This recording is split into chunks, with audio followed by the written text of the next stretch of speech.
حضرت قطب الدین بختیار کاکی رحمۃ اللہ علیہ کا جب انتقال ہوا تو وہ ورثہ نے ان کی وصیت کا اعلان کیا کہ حضرت بختیار کاکی رحمۃ اللہ کی وصیت کے مطابق جنازے کی نماز صرف وہ شخص پڑھائے جس نے کبھی عشاء اور عصر کی 4 سنتیں ناغہ نہ کی ہوں، اور نہ ہی کبھی نامحرم کو دیکھا ہو، نہ ہی کسی نامحرم کو ہاتھ لگایا ہو، نہ ہی تکبیر اولا چھوٹی ہو۔ اور یہ اعلان ہوتے ہی مجمع میں سناٹا چھا گیا اور لوگ ایک دوسرے کا منہ دیکھنے لگے۔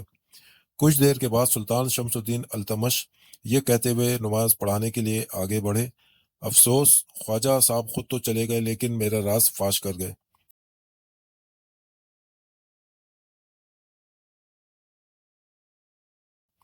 تو آپ کو بتاتے چلیں شمس الدین التمش خود قطب الدین ایبک کے غلام تھے، جو خود بھی ایک غلام تھا۔ شمس الدین التمش نے اسلامی دنیا کی اچھی تعلیم اور وسیع علم اپنی مشکلات کے ابتدائی دنوں میں ہی حاصل کیا۔ وہ ایک دہائی کے اندر اپنے آقا کے داماد بن گئے اور سن 1206 میں انہوں نے قطب الدین ایبک کے سب سے قابل اعتماد لیفٹیننٹ کے طور پہ بدایوں کا چارج سنبھالا۔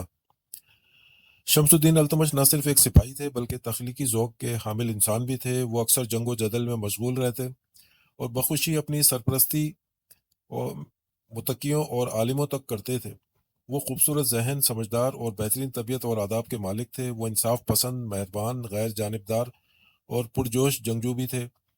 اس کے علاوہ وہ ایک معمار ہونے کے ساتھ ساتھ فاتح اور منتظم بھی تھے، اور انہوں نے دہلی اور اجمیر میں دونوں جگہوں پر فن تعمیر میں اپنے ذوق کا مظاہرہ کرتے ہوئے یادگاریں چھوڑی ہیں۔ شمس الدین التمش ایک متقی اور پرہیزگار انسان تھے۔ سلطان شمس الدین التمش کو دہلی سلطنت کا حقیقی بانی کہا جاتا ہے۔ انہوں نے دہلی کو لاہور پہ ترجیح دی۔ مسلسل جنگوں سے تھک ہار کر شمس الدین التمش بیمار ہو کر دہلی واپس آئے اور اپریل 1236 کو آخرت کے سفر پر روانہ ہو گئے۔